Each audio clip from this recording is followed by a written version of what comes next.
Di bawah terpal biru yang telah pudar warnanya, Arman dan istrinya, Mira, menjalani hidup yang sederhana namun penuh cinta.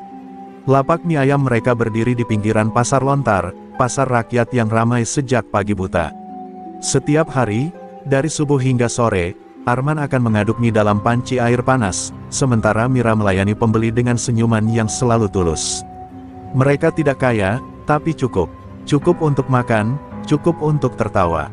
Dan bagi Arman, itu sudah lebih dari cukup untuk bahagia. Namun kebahagiaan mereka hidup berdampingan dengan kenyataan pahit, keberadaan preman pasar yang haus uang dan tak mengenal belas kasihan. Setiap minggu, preman-preman itu keliling, memungut uang keamanan dari para pedagang kecil. Mereka tak peduli kau hanya penjual sayur, tukang gorengan, atau penjual mie ayam. Siapapun yang buka lapak di wilayah mereka, wajib setor. Dan yang memimpin mereka adalah sosok botak besar bertato naga, bernama Ucok Botak, orang yang disebut-sebut sebagai Raja Pasar Lontar. Arman selama ini selalu membayar, meski dengan terpaksa dan mengurangi modal dagangnya. Tapi akhir-akhir ini, keadaan makin sulit. Harga bahan baku naik, anak mereka yang masih balita sering sakit, dan Mira sempat jatuh pingsan karena kelelahan. Semua menumpuk, maka, saat Ucok datang bersama gerombolannya minggu itu, Arman memberanikan diri bicara. "Bang, kalau bisa ditunda dulu, ya. Jualan juga lagi sepi. Kasihan anak saya, lagi demam." Ucok hanya tertawa, lalu mendorong kepala Arman dengan kasar hingga hampir tersungkur ke wajan panas. "Lo pikir gue penggalang dana amal? Besok pagi, duit setor harus ada. Kalau enggak, gue ajarin lo dan bini lo cara hormat sama penguasa pasar," ancamnya, sebelum meludah ke tanah dan pergi dengan tawa mengejek. Mira hanya bisa memeluk lengan suaminya yang gemetar, bukan karena takut, tapi karena menahan amarah yang mendidih. Malam itu mereka tak banyak bicara. Di dalam kamar sempit kontrakan, hanya suara kipas angin tua dan isakan halus Mira yang terdengar. Arman menggenggam tangan istrinya, menatap langit-langit yang penuh tambalan kain sebagai pelapis bocor. "Aku janji, Ma, kita akan lewati semua ini. Asal kita tetap bareng," ucap Arman pelan. Mira mengangguk, meski hatinya penuh ketakutan. Ia tahu, di balik wajah sabar suaminya, ada bara yang mulai menyala. Keesokan harinya, Arman tetap membuka lapak seperti biasa. Tapi mata-mata Ucok sudah memperhatikan dari jauh. Arman tahu, ia sedang diawasi. Pembeli datang seperti biasa, tapi suasana terasa berbeda. Udara pagi yang biasa terasa ringan kini seperti membawa beban. Mira pun tampak lebih gelisah dari biasanya, sesekali menatap ke arah gang sempit tempat preman-preman itu biasa muncul. Sesuatu yang buruk akan terjadi. Ia bisa merasakannya. Saat sore menjelang dan lapak mulai dibereskan, Arman kembali bicara pada Mira. "Kalau besok mereka datang lagi, biar aku yang hadapi. Jangan keluar dari lapak, ya." Mira ingin menolak, tapi suaminya sudah terlalu keras kepala. Ia pun hanya bisa menatap mata suaminya, dan dalam hati berdoa, agar malam ini tidak menjadi malam terakhir mereka hidup dalam ketenangan. Namun doa itu, rupanya tak cukup kuat menahan badai yang akan datang. Pagi itu, matahari belum sempurna menyapa bumi, tapi Ucok Botak sudah berdiri di ujung pasar bersama 3 anak buahnya. Wajahnya tak lagi menyimpan senyum ejekan seperti biasanya. Kali ini, yang muncul hanyalah tatapan haus kuasa dan amarah terpendam. Seolah keberanian Arman menolak membayar kemarin adalah bentuk penghinaan besar yang tidak bisa dimaafkan. "Lo kira pasar ini tempat lo buat aturan sendiri, men?" gumamnya, sambil mengepulkan asap rokok. Arman yang sedang menyusun mangkuk-mangkuk bersih di lapak mencoba mengendalikan detak jantungnya. Ia tahu hari ini akan datang, dan ia tak bisa lagi menghindar. Mira berdiri di belakang, menggenggam sendok sayur dengan tangan gemetar. Pandangan mereka saling bertemu, cukup satu tatapan, keduanya tahu bahwa ketenangan mereka sebentar lagi akan runtuh. Pasar yang biasa dipenuhi suara tawa pedagang kini sunyi, karena semua orang tahu, jika Ucok sudah muncul pagi-pagi, pasti akan ada darah yang tumpah. Ucok melangkah pelan, sengaja menyeret kakinya agar bunyinya menggema. Anak buahnya, Juki Tambun, Dadan Gigi Emas, dan Boris Sitinggi, mengikut dari belakang. Mereka seperti kawanan hiena yang siap mencabik mangsa. Ucok melemparkan puntung rokok ke dekat panci rebusan mie Arman, lalu menyeringai. "Gue udah kasih waktu semalam. Mana setoran lo, tukang mie sialan?" Aku nggak punya, Bang, jawab Arman dengan suara tenang, meski tangan kirinya mengepal di balik terpal. Modal jualan aja pas-pasan, anak gue lagi sakit, istri gue juga belum pulih. Tolonglah, Bang, kasih kami waktu. Ucok mendekat cepat, dan tanpa aba-aba, tangannya menghantam meja lapak hingga mangkuk-mangkuk pecah berserakan. Mira berteriak kecil, Arman refleks berdiri, namun tak melawan. Gue nanya, bukan ngajak ngobrol. Teriak Ucok dengan urat leher menonjol. Dadan gigi emas menarik Mira dari belakang lapak. Wanita itu menjerit, meronta, tapi tak berdaya. Arman spontan meloncat dan memukul Dadan, membuat sendok sayur Mira terlepas dari tangannya. Keributan itu berhenti sesaat saat Boris dan Juki menahan Arman. Dua tinju mendarat di wajahnya, membuat hidung Arman berdarah dan tubuhnya jatuh ke tanah pasar yang kotor. Mira berteriak histeris saat Ucok meludah di wajah suaminya yang tersungkur. Karena lo nggak bayar, gue ambil sesuatu yang lebih berharga dari duit. Gue ambil harga diri lo, katanya sambil menatap Mira dengan senyum setan. Pedagang lain hanya menonton dari kejauhan, takut ikut campur. Mira meronta sekuat tenaga, namun mereka menariknya ke lorong belakang pasar. Arman, dengan wajah babak belur, berusaha bangkit. Tapi kaki Boris menghantam perutnya hingga nafasnya tercekat. Jangan ganggu gue, men. Kalau lo pengen hidup, kata Boris datar. Arman hanya bisa menjerit, menyebut nama istrinya, saat suara tangis dan jeritan Mira memudar di antara suara langkah kaki para begundal pasar. Langit di atas pasar lontar gelap seketika. Bukan karena mendung, tapi karena Tuhan seolah menutup matanya untuk beberapa saat. Di tengah genangan darah dan mie ayam yang berceceran di tanah, Arman menggenggam tanah dengan tangan gemetar. Hatinya sudah terkoyak, air mata menetes tanpa suara. Tapi di balik derita itu, sesuatu mulai tumbuh dalam dadanya, dendam yang kelak akan menuntun pada amukan yang tak bisa dihentikan. Malam menjelang, namun waktu terasa tak berjalan di dalam kontrakan sempit itu. Arman duduk membisu di ujung ranjang, bajunya compang camping, wajahnya penuh lebam, dan matanya kosong menatap lantai. Di hadapannya, Mira tergeletak tak bersuara, tubuhnya dibalut selimut lusuh, menggigil tanpa henti. Sejak mereka kembali dari pasar, tak ada sepatah kata pun yang keluar dari mulutnya. Air matanya telah habis, dan hanya sesekali terdengar desahan sakit yang nyaris tak terdengar. Arman menggenggam tangan istrinya yang dingin. Tangan yang biasanya cekatan mengaduk kuah mie kini lemas tak berdaya. Maaf, maafin aku, ucap Arman lirih, nyaris seperti bisikan. Tapi Mira tak menjawab, tatapannya menerawang ke langit-langit, seolah jiwanya telah pergi jauh dari tubuhnya. Trauma yang begitu dalam merenggut semangat hidup wanita yang dulunya ceria itu. Dan Arman, di balik tubuhnya yang remuk, lebih hancur lagi di dalam. Di luar, hujan mulai turun. Seolah langit pun ikut berduka. Arman berdiri perlahan, menatap wajah Mira yang masih pucat. Ia mengambil jaket lusuh dari gantungan pintu, lalu mengenakannya. Di saku jaket itu, ia menyelipkan sebilah pisau dapur kecil yang biasa digunakan Mira untuk memotong bawang. Tak ada rencana, tak ada perhitungan, yang ada hanya kemarahan, dendam yang mendidih, dan harga diri yang sudah diinjak-injak. Langkah Arman menyusuri gang sempit menuju pasar yang kini sepi karena hujan. Tapi dalam benaknya, suara jeritan Mira terus terngiang.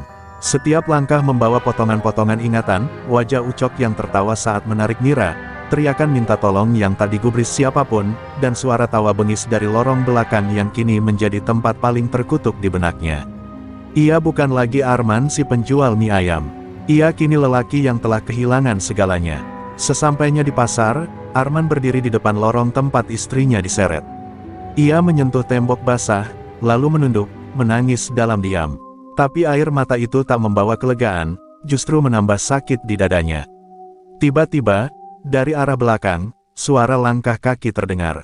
Juki Tambun, salah satu anak buah Ucok, tengah berjalan sambil membawa botol arak. Ia tak menyadari kehadiran Arman, hingga lelaki itu menghampirinya dari balik bayangan. Tanpa peringatan, Arman menghantamkan kepalan tangannya ke wajah Juki. Tubuh besar itu goyah, tapi masih sempat melawan. Mereka berkelahi hebat di bawah gerimis. Arman seperti kerasukan, menghantam, menendang, dan menusuk lengan Juki dengan pisau kecil hingga darah muncrat. Juki meraung, lalu kabur sambil menjerit panik, "Ucok! Ucok!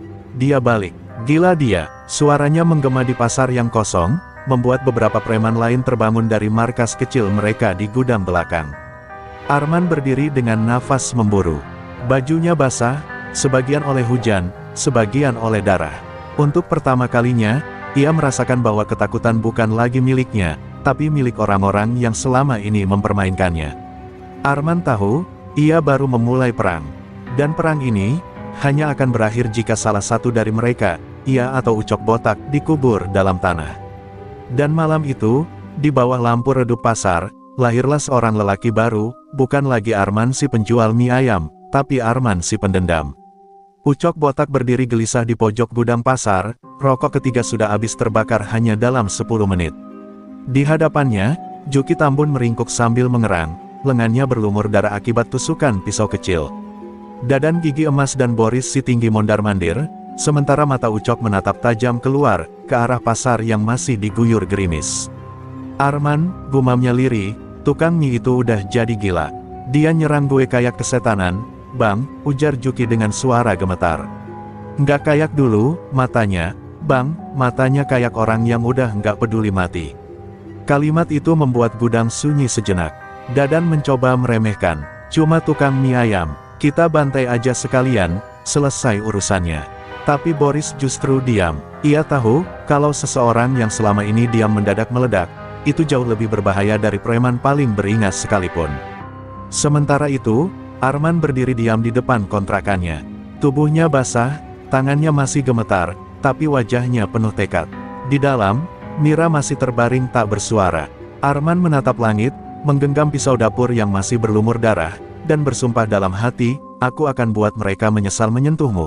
Ma, demi kehormatanmu, demi hidup kita, aku akan bikin mereka semua tunduk di hadapan penderitaan. Esok paginya, keheningan pasar berubah jadi bisik-bisik penuh ketakutan. Para pedagang menemukan coretan di dinding dekat gudang pasar, ini baru permulaan. Darah akan dibayar dengan darah. Coretan merah yang jelas bukan cat, itu darah Juki, dan semua orang tahu. Mereka saling berpandangan, sebagian memilih menutup lapaknya lebih awal. Pasar lontar tak lagi, terasa aman, aura teror mulai menggantung di udara. Ucok merespon cepat, ia dan gerombolannya mulai menyisir pasar, mencari Arman. Tapi pria itu tak ada di lapak, tak juga dikontrakan. Seperti menghilang di telan bumi.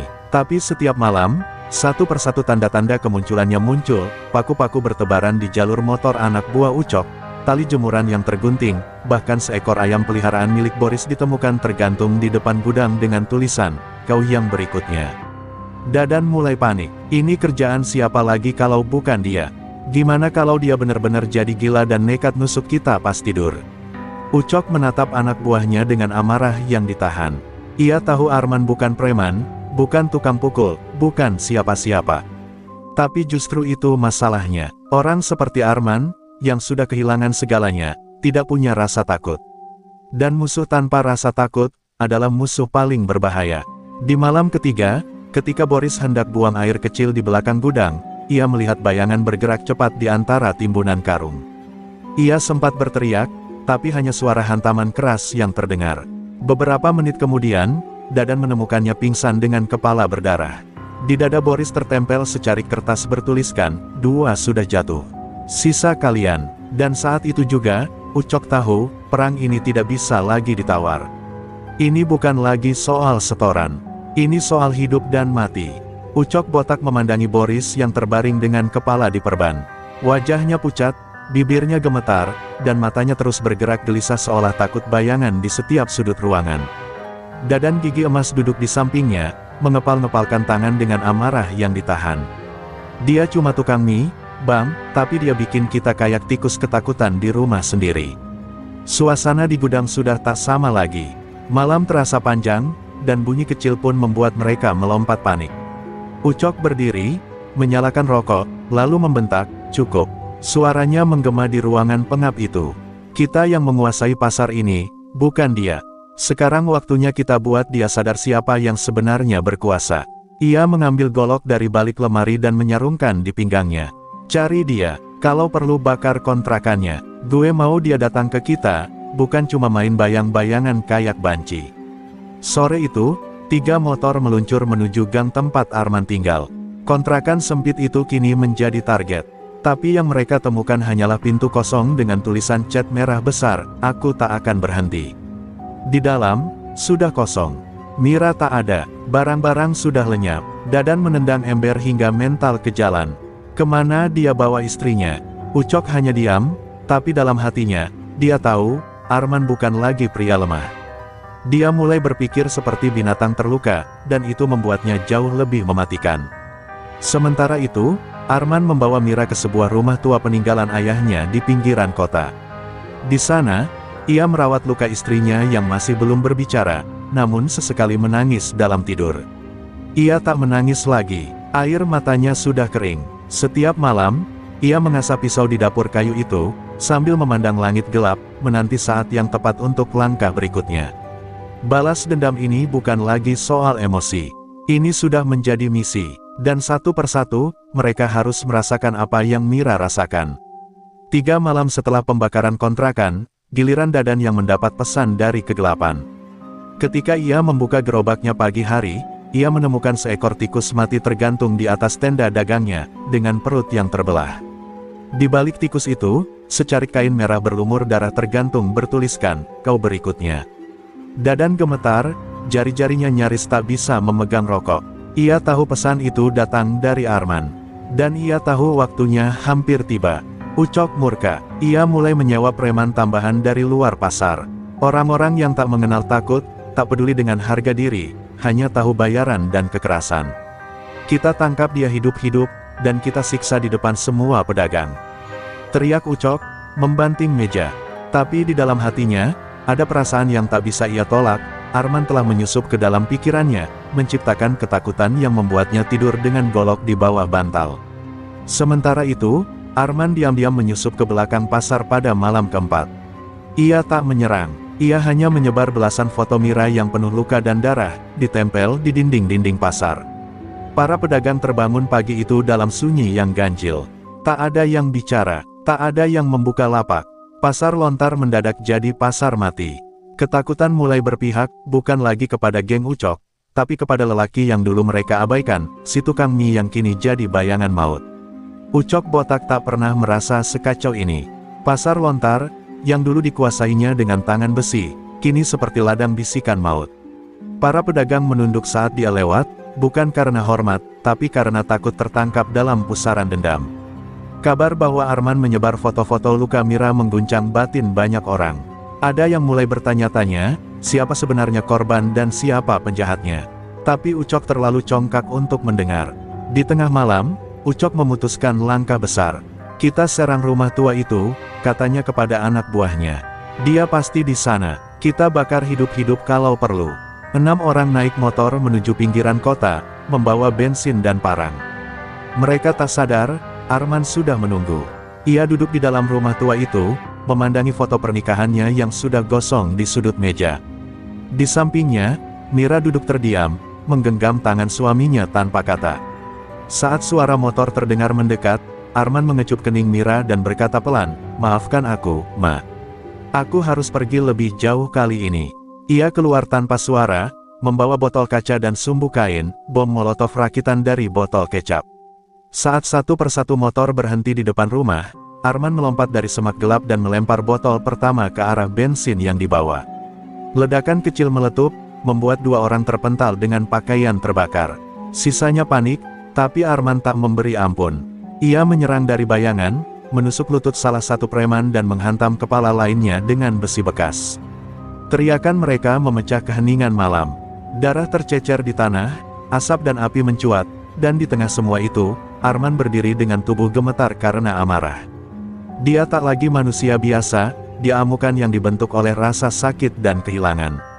Ucok yang tertinggal di pasar mendapat kabar dari anak buah yang selamat. Wajahnya memucat, keringat dingin membasahi pelipisnya. 2 orang luka parah, 1 mungkin mati, ujar anak buahnya ketakutan. Tapi yang membuat Ucok tak bisa tidur malam itu adalah kalimat terakhir yang dibisikkan anak buahnya sebelum pergi, "Dia nggak takut mati, Bang, dia kayak hantu. Datang dan pergi sesuka hati." Pagi harinya, kejutan lain menghantam. Dadan gigi emas ditemukan tergantung di dapur rumahnya, dengan pisau tertancap di papan dekat kepalanya. Di pisau itu, terikat secarik kertas kecil, satu lagi lunas. Sisa kau, botak. Polisi datang, tapi tak ada yang mau buka mulut. Di mata semua orang, ini bukan urusan hukum lagi. Ini sudah jadi urusan antara dendam dan karma. Dan mereka tahu, hukum tak akan bisa menandingi amarah seorang suami yang hancur. Ucok mulai goyah. Dia tak makan, tak tidur, bahkan tak lagi keluar rumah. Ia mulai melihat bayangan Arman di setiap sudut pasar, mendengar suara langkahnya di malam hari. Bagi seorang penguasa pasar, dihantui oleh ketakutan sendiri adalah kehancuran paling menyakitkan. Ia tahu, waktunya makin sempit.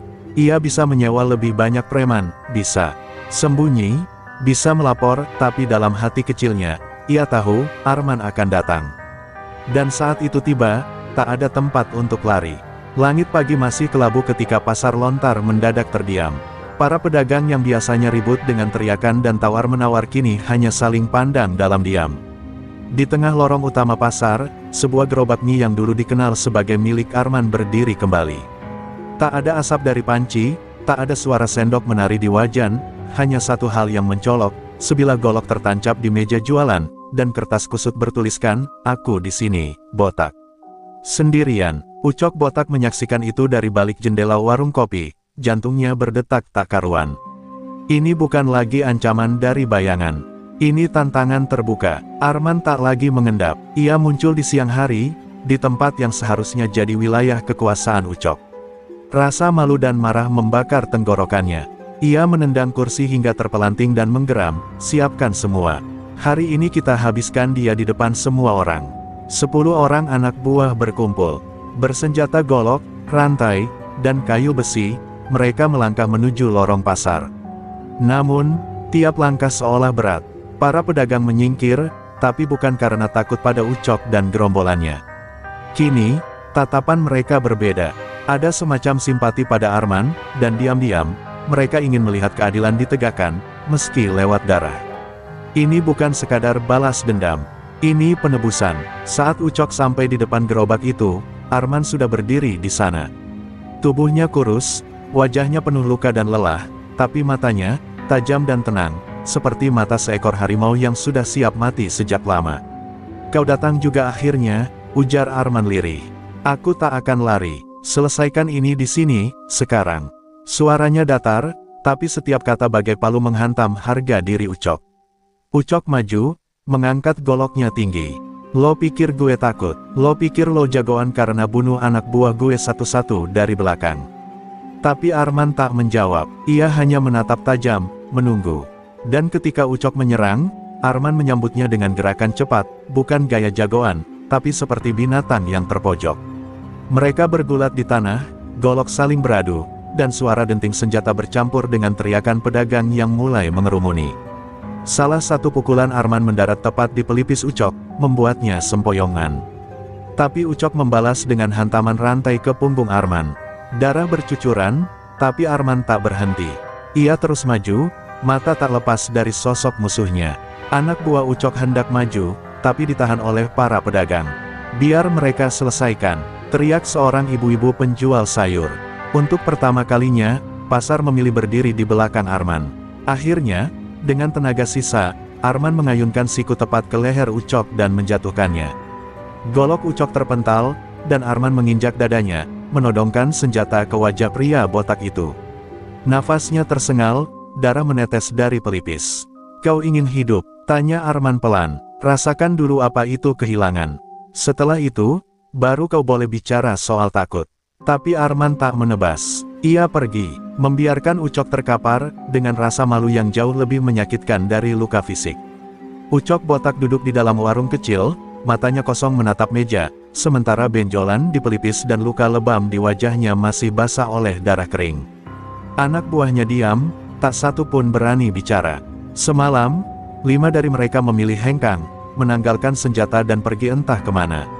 Pasar yang dulu menjadi wilayah kekuasaan mereka kini seperti tanah asing, penuh tatapan sinis dan dingin dari para pedagang yang dulu mereka injak-injak. Yang lebih menusuk, bukan hanya kekalahan di tangan Arman, tapi sorakan kecil dari para pedagang saat ia tersungkur. Dulu, tiap langkah Ucok membuat orang menyingkir. Sekarang, anak-anak, pun berani melempari warungnya dengan plastik bekas. Kekuasaan yang dibangun bertahun-tahun dengan ancaman, pukulan, dan darah itu kini runtuh hanya dalam beberapa hari oleh satu orang, seorang penjual mie yang tak punya apa-apa selain keberanian dan luka di hati. Sementara itu, Arman merawat luka-lukanya sendiri di rumah kecilnya. Mira masih terbaring, namun kini kondisinya mulai membaik. Saat matanya sedikit terbuka dan melihat suaminya duduk di sudut dengan tubuh berbalut perban, ia meneteskan air mata. "Kenapa kau begitu nekat, men?" bisiknya lirih. Arman hanya menggenggam tangan istrinya dan menjawab, "Karena dunia harus tahu kau bukan perempuan yang bisa diinjak begitu saja." Malam itu, seorang pemuda, penjual kopi keliling yang sering jadi sasaran pukulan Ucok, datang ke rumah Arman membawa sekantung beras dan 2 botol minyak. "Ini dari orang-orang pasar, Bang." Mereka bilang, "Terima kasih." Arman tertegun. Ini pertama kalinya sejak tragedi itu, ia merasa tak sendirian. Rasa sakit dan dendam yang membara di dadanya mulai berubah menjadi sesuatu yang lain, kekuatan. Ia tahu, yang dilawannya bukan hanya Ucok, tapi sistem takut dan diam yang sudah terlalu lama membusuk di pasar itu. Di sisi lain, Ucok mulai kehilangan kontrol atas sisa anak buahnya. Dadan Keling, salah satu tangan kanannya, mulai bicara keras-keras. "Lo yang bikin kita semua terancam. Dulu lo jagoan, sekarang lo pengecut yang kalah di depan tukang mie." Ucok naik pitam dan memukul Dadan, tapi yang lain malah menahan. "Udah cukup, botak. Kita bukan budak lo lagi. Arman aja berani sendiri, kenapa kita harus nurut lo yang kalah?" Kalimat itu seperti palu godam menghantam harga dirinya. Ucok berdiri gemetar, matanya merah karena amarah, tapi tak satu pun dari mereka lagi yang peduli. Ia berbalik dan pergi dari warung itu, tak lagi diiringi sorakan, tak lagi diikuti langkah kaki. Sendirian, ia menelusuri lorong pasar yang kini memunggunginya. Ia sadar, ketakutannya bukan pada Arman, tapi pada kenyataan bahwa dia tak lagi ditakuti. Sore itu, saat Arman kembali berjualan dengan tangan dibalut perban dan tubuh penuh luka, puluhan pembeli antre di depan gerobaknya. Seorang pedagang sayur datang menghampiri dan berkata pelan, "Hari ini pasar milikmu, Bang." Bukan dia lagi. Arman hanya tersenyum lelah, tapi matanya tajam. Ia belum selesai. Ia tahu, Ucok belum menyerah. Dan sebelum dendam benar-benar padam, darah masih bisa tumpah lagi. Malam menyelimuti pasar lontar dengan keheningan yang ganjil. Tak ada teriakan, tak ada tawa, hanya suara angin yang menggoyang terpal-terpal lusuh di antara lapak-lapak. Di sudut gelap sebuah gang, Ucok botak duduk bersandar pada dinding, mulutnya bau alkohol murahan. Matanya merah, bukan hanya karena minuman, tapi karena amarah yang meletup tanpa bentuk.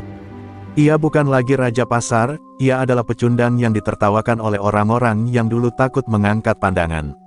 Ucok tahu satu hal, ia tak bisa mati seperti ini. Ia tak bisa membiarkan nama, Ucok botak, tenggelam dengan hina. Maka malam itu, ia mendatangi sebuah tempat yang bahkan anak buahnya dulu enggan datangi, gudang tua di belakang pasar, tempat beberapa preman buangan bersembunyi. Di sana, ia membayar mereka dengan sisa uang haram yang ia simpan. Bakar gerobaknya, hancurkan warungnya, kalau perlu, seret istrinya keluar dan habisi dia juga. Desis Ucok dengan suara setengah mabuk, tapi penuh dendam. Sementara itu, Arman merasa ada yang aneh malam itu. Ia belum tidur, suasana pasar terlalu sunyi, terlalu sempurna untuk sesuatu yang buruk. Ia berdiri di dekat gerobak, menyapu sekeliling dengan tatapan curiga. Nalurinya sebagai pria yang telah hidup di jalanan terlalu tajam untuk diabaikan. Dan benar saja, ia melihat siluet bergerak cepat di antara gang-gang. 5-6 orang, membawa bensin dan senjata tajam. "Ucok," gumam Arman dengan rahang mengeras. Tanpa pikir panjang, Arman masuk ke rumah dan membangunkan Mira. "Bangun, cepat, kita harus keluar dari sini." Mira yang masih lemah terkejut, tapi menurut. Arman menyembunyikannya di rumah tetangga yang aman, lalu kembali dengan napas terengah dan wajah bersimbah peluh. Ia tidak akan lari, tidak kali ini. Jika mereka datang untuk membakar, maka ia akan menjadi api pertama yang menyambut mereka. Para preman bayaran itu muncul, tertawa, mengira lawan mereka hanyalah satu orang dengan tubuh setengah hancur. Tapi Arman menyerang lebih dulu. Sebuah kayu panjang menghantam kepala salah satu dari mereka, membuatnya roboh. Dua lainnya maju bersamaan, tapi Arman menggulingkan tubuhnya dan menendang salah satu lutut hingga terdengar bunyi retakan. Ini bukan perkelahian biasa, ini adalah peperangan seorang lelaki yang tak punya lagi apa-apa selain kehormatan. Namun jumlah mereka terlalu banyak. Arman mulai kewalahan. Salah satu dari mereka berhasil menebas lengan kirinya, darah muncrat deras. Ia jatuh berlutut, napasnya mulai tersengal. Mereka mengerubutinya, siap menghabisi nyawanya, ketika tiba-tiba suara keras menggema dari gang, "Berhenti, bajingan!" Beberapa warga pasar muncul, pemuda-pemuda, tukang sayur, bahkan penjual gorengan tua, membawa kayu, parang, bahkan batu. Mereka sudah cukup lama diam. Tapi malam itu, mereka memilih berdiri. Terjadi bentrokan singkat. Preman-preman bayaran lari tunggang langgang, dikejar oleh amarah warga yang selama ini tertekan. Arman tergeletak di tanah, tubuhnya gemetar, tapi matanya menatap langit dengan senyum getir. "Kau lihat, Mir, mereka sudah bangkit," bisiknya pelan sebelum akhirnya pingsan di tengah suara jeritan dan sirene yang mulai terdengar dari kejauhan. Arman terbaring di ranjang rumah sakit dengan tubuh yang penuh luka dan tangan yang dibalut perban tebal.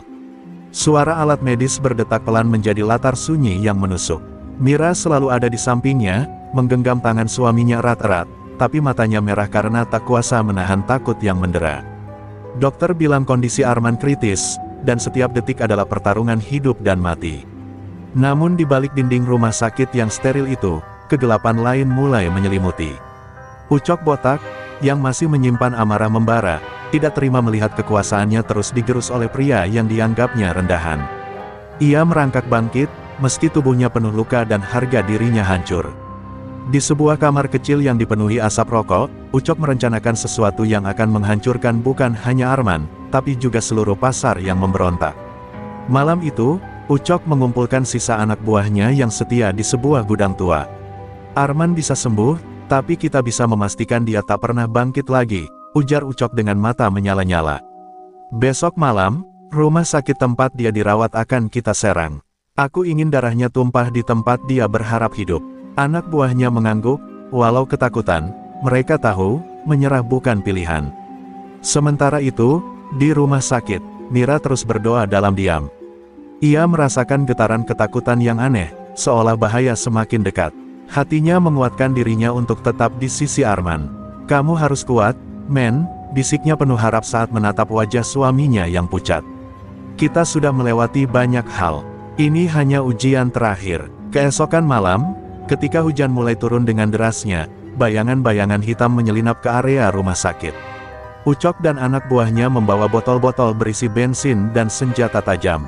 Mereka bergerak cepat, menyusup ke dalam gedung, dengan niat membakar dan menghabisi.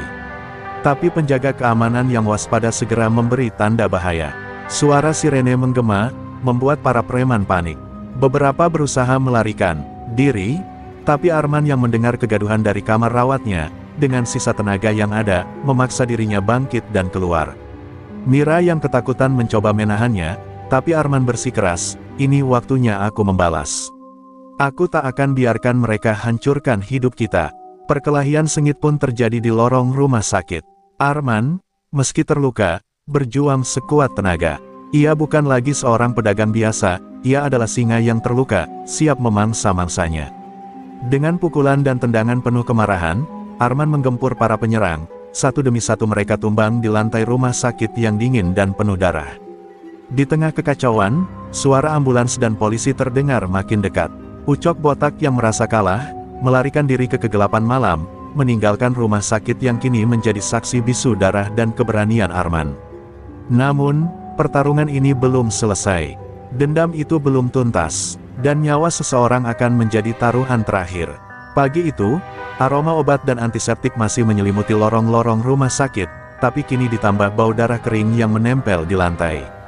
Beberapa perawat masih gemetar mengingat teror semalam, sementara polisi memperketat penjagaan. Arman duduk di kursi roda, memandangi jendela dengan mata nanar.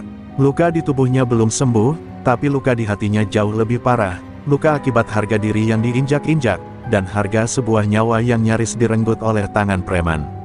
Mira, yang sedari pagi belum lepas dari sisi suaminya, memohon agar Arman menyerahkan semuanya pada pihak berwajib. "Kamu butuh waktu buat pulih, men, tolong. Jangan buat aku kehilangan kamu," ujarnya sembari menggenggam tangan suaminya erat-erat. Tapi Arman menggeleng, pelan namun pasti. Aku pernah jadi orang yang cuma bisa diam saat istri diperkosa. Aku nggak akan diam kedua kalinya waktu dia mau ambil nyawa kita. Sementara itu, di tempat persembunyiannya di sebuah gudang kosong di pinggiran kota, Ucok botak duduk di atas kursi reyot, tubuhnya terbungkus perban, tapi wajahnya tetap penuh kebencian. Dua anak buahnya, Tony dan Brodin, baru saja membawa kabar buruk, dua dari gerombolannya tertangkap polisi, dan sisanya memilih kabur. Ucok mendesis geram, kalau mereka pikir ini selesai, mereka salah besar. Arman harus mati, dan istrinya, harus tahu rasanya hidup di neraka. Ucok merencanakan langkah terakhir, menyewa orang luar, preman bayaran dari luar kota, lebih sadis, lebih bengis, dan tak punya belas kasihan. Ia tahu kekuasaannya sudah rapuh, tapi satu serangan mematikan bisa membalikkan segalanya. Ia ingin mengirim pesan, tak ada yang bisa menginjak Ucok botak dan hidup tenang.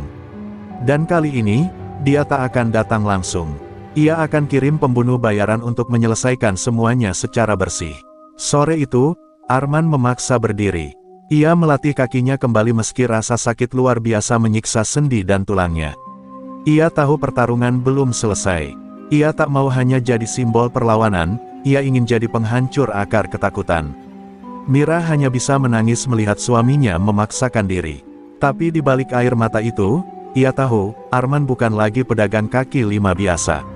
Ia telah jadi sesuatu yang lebih besar, tulang punggung perlawanan. Di pasar tempat semua tragedi bermula, suasana mulai berubah. Para pedagang mulai berani bicara. Mereka membentuk kelompok kecil, menggalang solidaritas, saling menjaga. Arman menjadi simbol perlawanan yang hidup. Beberapa di antara mereka mulai memberikan informasi penting, di mana Ucok kemungkinan bersembunyi, siapa saja sisa gerombolannya.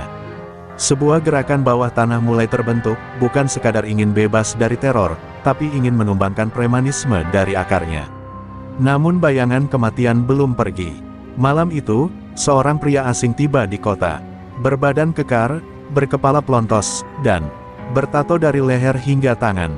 Namanya Rambo Tanjung, pembunuh bayaran dari Medan, yang pernah membantai 5 orang dalam satu malam tanpa bekas. Dan kini, ia membawa selembar foto lusuh, foto Arman bersama Mira, dengan tanda silang merah menyala. Dan saat malam turun dengan langit kelam, dua jalan nasib mulai berpapasan, satu dari keberanian seorang pria biasa yang berubah karena penderitaan, dan satu dari darah dingin bayaran yang dibayar untuk membunuh tanpa ampun. Di antara keduanya, ada nyawa, kehormatan, dan masa depan orang-orang kecil yang tak mau lagi diinjak. Dan dalam waktu dekat, segalanya akan ditentukan oleh satu malam paling berdarah. Malam menyelimuti kota dengan hawa dingin menusuk. Di sebuah hotel tua dekat terminal, Rambo Tanjung menatap foto Arman di bawah cahaya temaram. Ia menyulut rokok dan menghembuskan asap perlahan, seperti ritual sebelum berburu. Pria bertato itu bukan sekadar preman, tapi algojo berdarah dingin yang dikenal mampu membunuh tanpa suara, tanpa ampun. Baginya, nyawa tak lebih dari angka dalam kontrak. Dan malam itu, angka itu adalah Arman. Sementara itu, Arman mulai merasa ada yang tak biasa. Sejak pagi, dua orang tak dikenal terlihat mondar-mandir dekat rumah sakit. Mira mencium ketegangan di udara, tapi Arman hanya menggeleng. Mereka mulai bergerak, gumamnya. Ucok pasti tahu dia kehabisan waktu. Dia akan lakukan apapun untuk membungkamku sebelum aku bicara ke publik. Mata Arman menyala, bukan karena takut, tapi karena ia tahu, perang ini belum selesai. Malam itu, Arman meminta Mira meninggalkan rumah sakit dan menginap di rumah ibunya. Mira menolak, menangis sambil memeluk Arman. Tapi Arman memaksa dengan suara parau, kalau kamu di sini, mereka punya senjata buat ngalahin aku. Dengan berat hati, Mira pun pergi, meninggalkan suaminya yang setengah lumpuh namun penuh tekad. Ia tahu, suaminya bukan lagi korban, ia telah menjadi medan perang itu sendiri. Pukul 2 dini hari, lorong rumah sakit sepi. Seorang pria berpakaian jaket hitam menyelinap masuk, langkahnya nyaris tak terdengar. Ia menyusuri koridor seperti bayangan, dan berhenti tepat di depan kamar Arman. Perlahan, ia menarik pisau dari balik pinggang, mata dinginnya menatap pintu seperti gerbang menuju mangsa. Namun, saat ia membuka pintu, ruangan itu kosong. Tempat tidur kosong, tirai tergantung, Arman telah menghilang. Tiba-tiba, dari balik lemari penyimpanan alat medis, terdengar suara keras. Sosok Arman muncul, dengan tongkat besi di tangannya, dan menghantam si pembunuh tepat ke bahu. Rambo tersungkur, namun dengan cepat bangkit dan membalas. Perkelahian brutal pecah di ruangan sempit, tak ada kata-kata, hanya suara benda tumpul dan derak tulang. Arman yang masih cedera, terlatih, tapi matanya menyala. Ia bertarung bukan untuk menang, tapi untuk bertahan hidup. Tubuh Rambo jauh lebih besar dan kuat. Ia menghempaskan Arman ke dinding, menghantam dada Arman dengan lutut. Darah muncrat dari mulut Arman, tapi ia tak berhenti. Dalam detik genting, Arman meraih gunting bedah dari atas meja dan menusukkannya ke paha Rambo. Pria itu meraung, mundur beberapa langkah, dan ambruk. 1 detik itulah kesempatan yang dimiliki Arman. Ia menyeret dirinya keluar kamar, menekan tombol darurat di koridor hingga alarm meraung keras. Petugas rumah sakit dan polisi yang berjaga segera berdatangan. Rambo sempat kabur melalui tangga darurat, meninggalkan jejak darah, tapi gagal membunuh targetnya. Arman dilarikan ke ruang UGD dengan kondisi kritis, lagi. Tapi kali ini, satu hal jelas, ia tidak sendirian. Keberaniannya memantik semangat baru, bahkan di antara mereka yang sebelumnya memilih diam. Pasar, masyarakat, dan polisi kini tahu, ada sesuatu yang harus dilawan bersama. Dan di tempat persembunyiannya, Ucok Botak mendengar kabar kegagalan pembunuh bayaran itu. Ia membanting botol arak ke dinding, amarahnya meledak. Kalau preman luar kota pun gagal, berarti aku sendiri yang harus turun tangan, desisnya, wajahnya merah membara.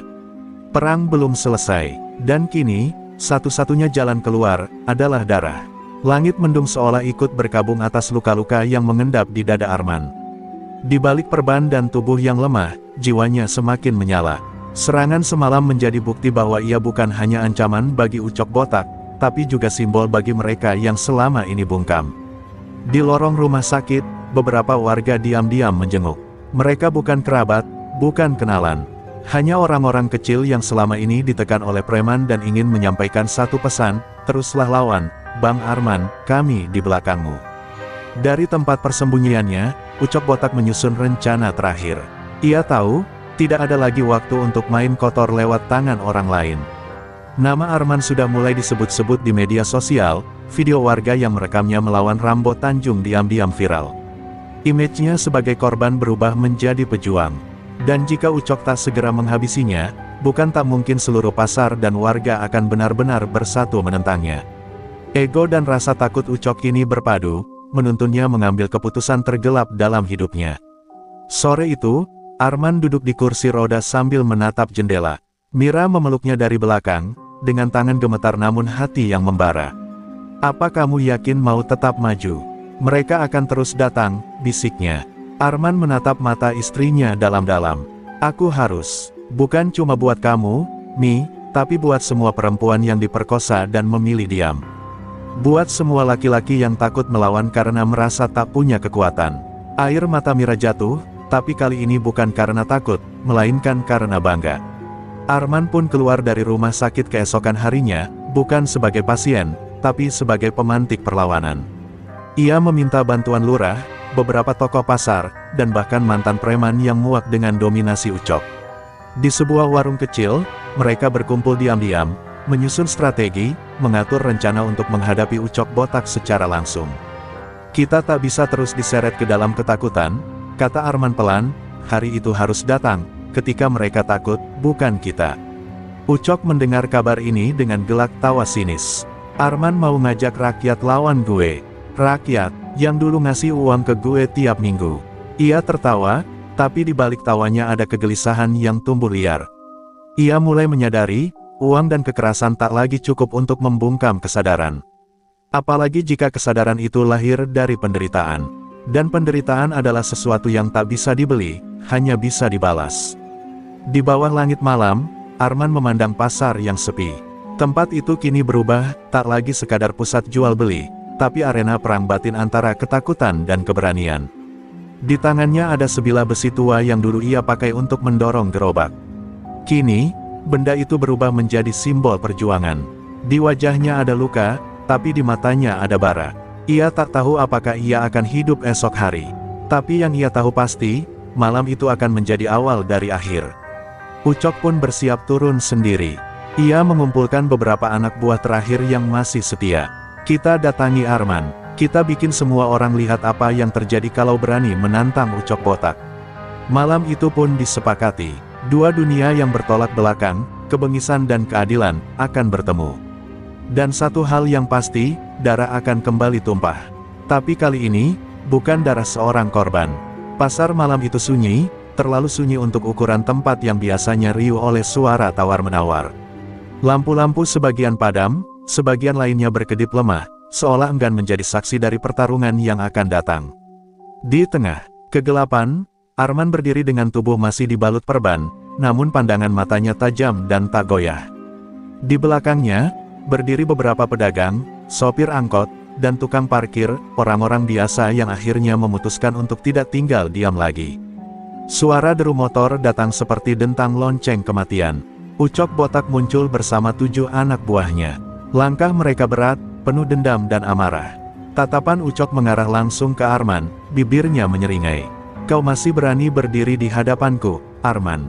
Mau kubuat mati berdiri. Arman tak menjawab, ia hanya melangkah maju perlahan, memegang besi tua yang dulu menjadi pegangan hidupnya saat mendorong gerobak. Malam itu, benda itu menjadi saksi bahwa kehormatan tak bisa dibeli dengan ancaman. Pertarungan pun pecah tanpa aba-aba. Anak buah Ucok menerjang maju, dan disambut oleh perlawanan sengit dari warga yang selama ini memendam keberanian. Arman langsung berhadapan dengan Ucok. Pukulan demi pukulan mendarat, darah bercucuran, suara tulang beradu memenuhi udara. Ucok lebih besar, lebih kuat, namun Arman bertarung dengan nyawa. Setiap hantaman dari tangannya adalah luapan rasa sakit yang selama ini ditahan, untuk Mira, untuk harga dirinya, dan untuk semua yang ditindas. Ucok mulai goyah. Beberapa anak buahnya sudah tumbang dipukuli warga. Ia tak menyangka kekuatan Arman yang masih berdiri tegak meski tubuhnya luka parah. Kau gila, Arman, kau lebih baik mati malam ini. Teriaknya serak. Arman menjawab dengan satu hantaman tepat ke rahang Ucok, membuat preman itu jatuh terduduk. Lebih baik mati, daripada hidup sebagai pengecut yang membiarkan istri diperkosa dan diam. Teriak Arman, suaranya meledak seperti petir. Ucok mencoba bangkit, namun Arman tak memberinya waktu. Ia mengayunkan besi tua itu ke arah perut Ucok, menghantam dengan kekuatan penuh. Teriakan Ucok menggema, keras dan menyayat. Tubuh besar itu tumbang, merintih dan menggeliat di tanah. Warga yang melihat adegan itu membeku, tak percaya bahwa Ucok botak, raja pasar yang selama ini ditakuti, kini terkapar seperti binatang yang kehilangan taring. Salah satu anak buah Ucok berusaha lari, namun warga mencegatnya. Mereka tak ingin malam itu berakhir tanpa tuntas. Kepolisian yang mendapat informasi dari lurah datang belakangan, menyaksikan suasana kacau yang sudah mulai reda. Namun mereka tak lagi melihat kekacauan biasa, mereka melihat revolusi kecil yang dimulai oleh seorang pedagang kaki lima.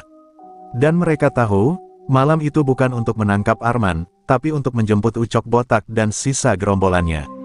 Arman berdiri di tengah pasar yang kini sepi. Nafasnya berat, tubuhnya bergetar, namun kakinya tetap kuat menopang. Mira datang berlari, memeluknya dalam tangis yang tak terbendung. Kau menang, Mas, kau menang, ucapnya pelan. Tapi Arman hanya menatap langit malam. Ia tahu ini bukan soal menang atau kalah. Ini soal keberanian mempertaruhkan segalanya untuk satu kata yang kerap dianggap remeh oleh dunia, kehormatan. Pagi itu, langit masih kelabu seperti wajah para saksi yang datang ke kantor polisi. Arman duduk di ruang pemeriksaan, bajunya compang camping, wajahnya lebam, namun matanya tenang. Di luar, puluhan warga berdiri menunggu, membawa spanduk dari spanduk bekas bertuliskan, Arman bukan penjahat, dia pahlawan.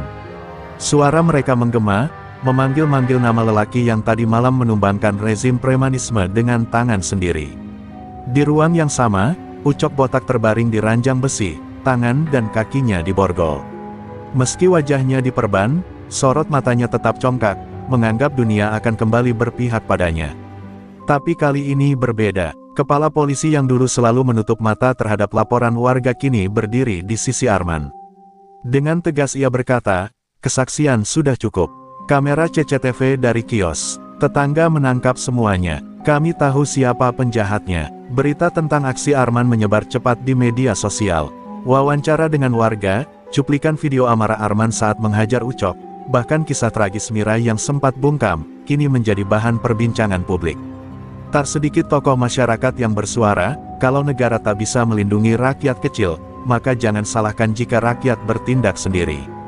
Tiba-tiba, Arman menjadi simbol, bukan sekadar nama. Namun bagi Arman sendiri, dia bukan pahlawan. Saat ia dibebaskan dan melangkah keluar kantor polisi, sambutan warga disambutnya dengan senyum getir. Ia menatap Mira yang memeluk erat tangannya, lalu memeluk pula anak semata wayangnya. "Aku tak mau disebut pahlawan," bisiknya pada Mira. "Aku hanya seorang suami yang tak bisa diam ketika harga diri istrinya diinjak-injak." Air mata Mira kembali pecah. Bukan karena luka, tapi karena cinta yang begitu besar dari pria sederhana itu. Ucok botak dijatuhi hukuman berat. Kesaksiannya tak lagi berarti karena terlalu banyak bukti kejahatan. Dari pemerasan, pemerkosaan, hingga intimidasi pedagang, semua terkuak bak borok busuk yang selama ini ditutupi. Ia dibawa keluar dari pasar bukan lagi sebagai raja, tapi sebagai sampah masyarakat yang dibuang ke balik jeruji. Pasar kembali hidup, tidak lagi ada pungutan liar, tidak lagi ada teror di malam hari. Warga menata lapak mereka dengan senyum lega. Lurah yang sempat bungkam kini bersuara lantang tentang perlindungan pedagang kecil. Bahkan pemerintah kota datang memberi bantuan, menyebut Pasar Tegal Sari sebagai contoh kebangkitan rakyat kecil melawan ketidakadilan. Arman menolak tawaran menjadi pejabat pasar atau ketua komunitas. Ia hanya ingin kembali menjual siomainya, mendorong gerobak bersama anaknya, dan membangun kembali hidup yang sempat hancur. Ia tahu dunia tak selalu adil. Tapi selama seseorang berani berdiri untuk yang benar, maka harapan tak pernah benar-benar mati. Dan di bawah tenda biru yang dulu menjadi saksi bisu dari segalanya, Arman dan Mira duduk berdua, menatap lapak mereka yang ramai kembali. "Mungkin luka kita tak bisa hilang," kata Mira pelan. "Tapi kita menang." Arman menggenggam tangannya, menatap mata istrinya dengan penuh cinta. "Bukan soal menang atau kalah, sayang. Ini tentang bagaimana kita tetap jadi manusia, meski dunia memperlakukan kita seperti binatang."